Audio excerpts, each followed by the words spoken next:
लोकाभिरामं रणरङ्कधीरं राजीवनेत्रं रघुवंशनाथं कारुण्यरूपं करुणाकरन्तं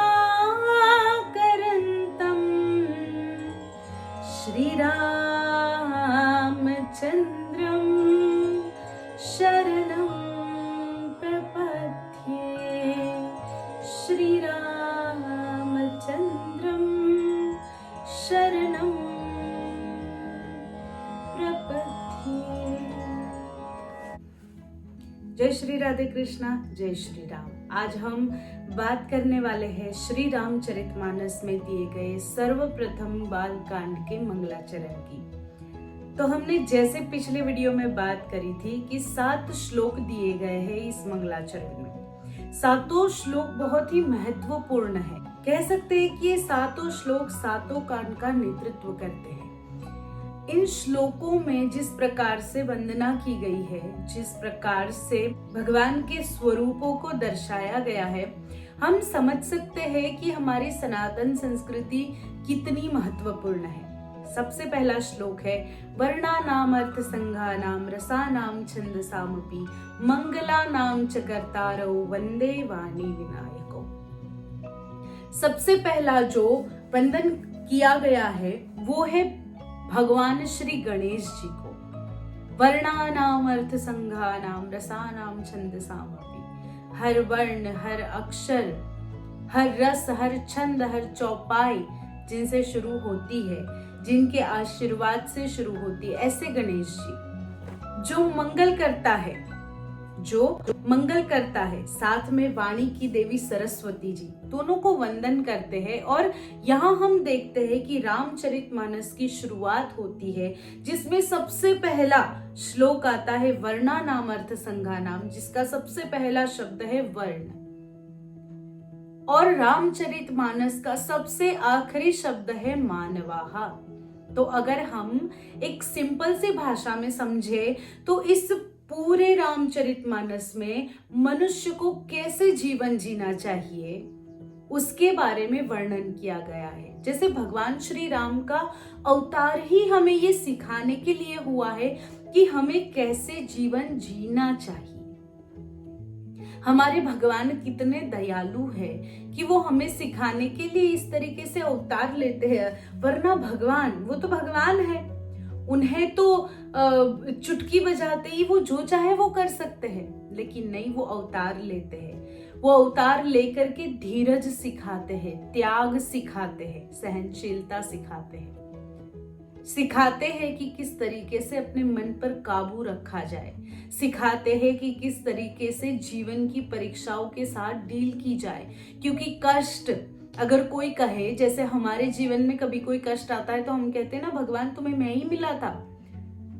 तो भगवान राम हमें वो धैर्य सिखाते हैं कि अगर कभी कष्ट आता है जीवन में तो किस प्रकार से धीरज रख करके उस कष्ट से पसार होने का, उससे बाहर निकलने का निरंतर प्रयत्न करना चाहिए। किस तरीके से हर प्रतिकूल परिस्थिति में भी अपने स्वभाव पर कंट्रोल रखा जाता है, ये भगवान राम हमें सिखाते हैं। सबसे पहली वंदना आती है गणेश जी की। अगर हमारे सनातन धर्म में भी देखा जाए, मैंने पहले भी उसके ऊपर एक वीडियो बनाई है जिसकी लिंक मैं डिस्क्रिप्शन में डाल दूंगी, कि हमारी जो पंचदेव उपासना है उसमें भी सबसे पहले देव गणेश जी है। बहुत ही हमारा धर्म बहुत ही प्रैक्टिकल है, बहुत ही प्रैक्टिकल, अगर हम उसे ध्यान से समझें। गणेश जी जो हमारे अंदर बुद्धि स्वरूप में विराजमान है। अब सोच लीजिए कि किसी व्यक्ति के पास खूब पैसे है, खूब धनवान है, उसके पास गाड़ियां है, बंगला है, बहुत अच्छे आसपास लोग हैं, लेकिन उसमें अक्ल नहीं है, उसमें बुद्धिमत्ता नहीं है, तो क्या कहेंगे उसे पागल ही कहेंगे। उस पर दया दिखा कर ही उसकी सेवा करेंगे। वो जीवन में कुछ नहीं कर पाएगा क्योंकि गणेश जी की उसमें कमी है किसी ना किसी वजह से। तो पंचदेव उपासना हमारे अंदर भी उसी प्रकार से है जिस प्रकार से हमारे बाहर वेदों के द्वारा दिखाई गई है करने के लिए। कोई भी कार्य गणेश जी के बिना शुरू नहीं होता। यहाँ तक कि भगवान शिव और माता पार्वती के विवाह में भी गणेश स्थापन हुआ था। ये इस बात को सिद्ध करता है कि गणेश जी आदि देव है, और जो आदि देव है वही हमारे सनातन के पूज्य है। तो सबसे पहले देव गणेश जी है। फिर दूसरे श्लोक में वंदना आती है, भवानी शंकरो वंदे श्रद्धा विश्वास रूपिणो। गोस्वामी तुलसीदास जी ने एक एक शब्द को इतना ज्ञान से भरपूर, रहस्य से भरपूर, इतना ज्यादा व्यवहारिक और इतने सुंदर तरीके से दर्शाया है। भवानी शंकरौ वंदे श्रद्धा विश्वास रूपिणो। माता भवानी को श्रद्धा स्वरूपा और भगवान शिव को विश्वास स्वरूप कहा गया है।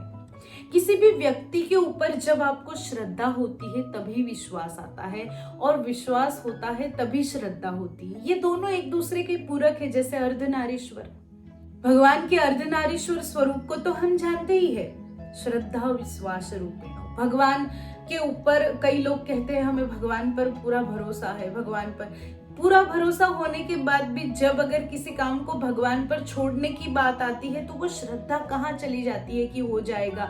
हमेशा हम संशय करते रहते हैं, होगा कि नहीं होगा, होगा कि नहीं होगा, होगा कि नहीं होगा। मैं ये नहीं कहती हूँ कि भगवान का नाम लेकर के आप बैठे रहिए, नहीं, मेहनत तो आपको करनी ही है, पुरुषार्थ तो करना ही है। अगर पुरुषार्थ का कोई महत्व नहीं होता, अगर कर्म का कोई महत्व नहीं होता, तो जब कुरुक्षेत्र में अर्जुन के मन में प्रश्न उठे, जब अर्जुन दुखी हुए, जब अर्जुन को ये लगा कि मैं जो करने जा रहा हूँ वो गलत है, मैं अपनों को नहीं मार सकता, तो भगवान ये कहते ठीक है अर्जुन एक काम करो, जाकर के तुम तप करो, मैं इन सबको देख लूंगा। नहीं, भगवान ने श्रीमद् भगवत गीता वहां पर कुरुक्षेत्र में अर्जुन को सुनाई। जब तक उसे विश्वास नहीं हुआ कि ये तुम्हारा कर्तव्य है, ये तुम्हारा कर्म है और इसे तुम्हें करना ही है, जब तक उसमें आत्मविश्वास नहीं आया, तब तक, यहाँ तक कि भगवान ने अपने विराट स्वरूप के भी दर्शन कराए कि अर्जुन ये तुम्हारा कर्म है, तुम इस कर्म के निमित्त हो और तुम्हें करना ही होगा। वरना भगवान कहते हैं ना, ठीक है तुम जाकर के तप करो, मेरे नाम का मंत्र करो, मैं यहाँ युद्ध संभाल लूंगा। पर भगवान ने ये नहीं कहा। भगवान ने कहा कि अर्जुन उठो, अपने गांडीव को उठाओ और युद्ध करो, क्योंकि ये तुम्हारा कर्म है, ये तुम्हारी नियति है, ये तुम्हें करना ही है, ये तुम्हारे हिस्से का कर्म है। तो जो हमारे हिस्से का है वो तो हमें करना ही है, लेकिन श्रद्धा और विश्वास के साथ। जब भगवान ने अर्जुन जी को समझाया तब उनको भगवान पे श्रद्धा और विश्वास दोनों थे, तभी उन्होंने गीता जी सुनी और उसके बाद वो श्रद्धा और विश्वास बिल्कुल अटल हो गए और अर्जुन ने युद्ध करना शुरू किया, अपने कर्तव्य को स्वीकारा, अपने कर्म को स्वीकारा। श्रद्धा और विश्वास संबंध में भी बड़े जरूरी है। भवानी शंकर, हम अगर देखें ध्यान पूर्वक तो भगवान शिव और माता पार्वती जैसे कपल इस दुनिया में है ही नहीं। इस दुनिया में ऐसे पति पत्नी, ऐसा सुंदर संयोग कि कैसे है प्रभु। यहाँ पर रामचरितमानस में वर्णन आता है कि जब माता पार्वती एक दिन भगवान शिव को प्रसन्न मुद्रा में विराजे हुए देखती है तो वो भगवान शिव के पास आती है और भगवान शिव उठकर उनका स्वागत करते हैं और अपने वाम भाग में उन्हें आसन देते हैं। आजकल मुझे बहुत बुरा लगता है जब पति पत्नी पर ये जोक्स, हंसने के लिए बात ठीक है, लेकिन इस संबंध को हमने मॉडर्निटी के चलते बहुत ही एक इस प्रकार से समाज के सामने बना दिया है कि अब लोग उस संबंध में प्रवेश करने से भी डरते हैं। हमारी संस्कृति में विवाह का अर्थ जो है वो बहुत ही अलग है। हमारी संस्कृति में पति को परमेश्वर कहा गया है, पत्नी को लक्ष्मी कहा गया है। पत्नी को कोई इधर उधर की, कोई कहीं भी किसी भी इतिहास को, किसी भी हमारी संस्कृति को, किसी भी शास्त्र को उठा करके आप देख लीजिए, कहीं भी स्त्री का अपमान सहन नहीं हुआ है। थोड़ी देर से ही सही, पर उसका उचित दंड उस व्यक्ति को दिया ही गया है जिसने कभी किसी स्त्री का अपमान किया हो। चाहे हम रामचरितमानस में देखें, महाभारत में देखें, श्रीमद् भागवत में देखें, किसी भी शास्त्र में देखें, कहीं पर भी स्त्री का अपमान नहीं किया गया। हमने कभी भी, हमारे पूर्व के समय में कभी भी ये बात आई ही नहीं कि स्त्री और पुरुष में समानता नहीं है। अगर स्त्री और पुरुष में समानता नहीं होती तो जब वन में शिकार की बात आई तब अर्जुन और सुभद्रा का बाण एक ही हिरण को नहीं लगता। सुभद्रा भी धनुष चलाना जानती थी, सुभद्रा भी निशान लगाना जानती थी। कभी भी स्त्रियों को ये नहीं कहा गया कि तुम युद्ध नहीं सीख सकती, कभी भी स्त्रियों को ये नहीं कहा गया कि तुम ये नहीं कर सकती, वो नहीं कर सकती। अगर स्त्री शिक्षण के मामले में, हमारी संस्कृति में, हमारे इतिहास में कोई प्रश्न होता तो गार्गी कभी शास्त्रार्थ नहीं करती। हमें समझना चाहिए कि हमारे पूर्व को अगर देखा जाए, हमारी संस्कृति को अगर देखा जाए, हमारे शास्त्रों को देखा जाए, तो उसमें कहीं भी भेदभाव की बात है ही नहीं। ये सब तो समय रहते, कलयुग की शुरुआत के बाद पता नहीं किन लोगों ने किस प्रकार से शुरू कर दिया, जिसकी सच में जरूरत ही नहीं थी। उसके चलते वो सारी बातें तो सुधरने लगी है जो सुधरनी चाहिए। जैसे स्त्रियों का सम्मान करना चाहिए, जैसे उन्हें इक्वालिटी देनी चाहिए, वो सारी बातें तो सुधरने लगी है समाज में। पर कई बातें इस तरीके से बिगड़ने लगी है कि उसे सुधारना नामुमकिन सा हो गया है।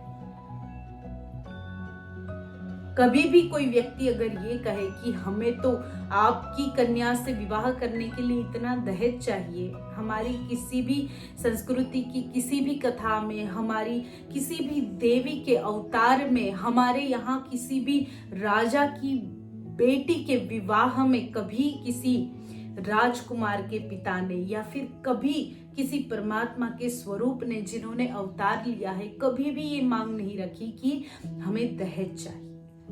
उपहार के तौर पर कुछ देना अलग बात होती है और मांग कर सामने वाले को मजबूर करना एक अलग बात होती है। हमारी संस्कृति को समझने का प्रयास कीजिए। यहाँ पर उपमा तो देखिए, भवानी शंकरो वंदे श्रद्धा विश्वास रूपिणो याभ्याम बिना न पश्यन्ति सिद्धा स्वांतः स्थमीश्वरम। जो व्यक्ति अपने हृदय में भवानी शंकर के इस स्वरूप को सम्मान नहीं देता, उनका ध्यान नहीं करता, वो कभी भी परमात्मा के दर्शन नहीं कर सकता। यहाँ भवानी शंकर दोनों की बात करने में आई है।